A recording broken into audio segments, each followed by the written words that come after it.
Amerikanın Birleşmiş Ştatlaryna iş saparynyň çäklerini hormatly prezidentimiz Awstriýa Respublikasynyň federal prezidenti Alexander Van der Bellen bilen duşdy.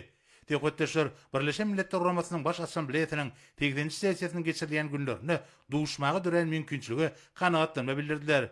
We bugünkü gepleşikleriň netijeli pikir alşmagy iki ýurduň arasyndaky hyzmatdaşygy ösdürmegiň uğurlaryny kesgitlemege ýardam berjekdigini anan bildirdiler.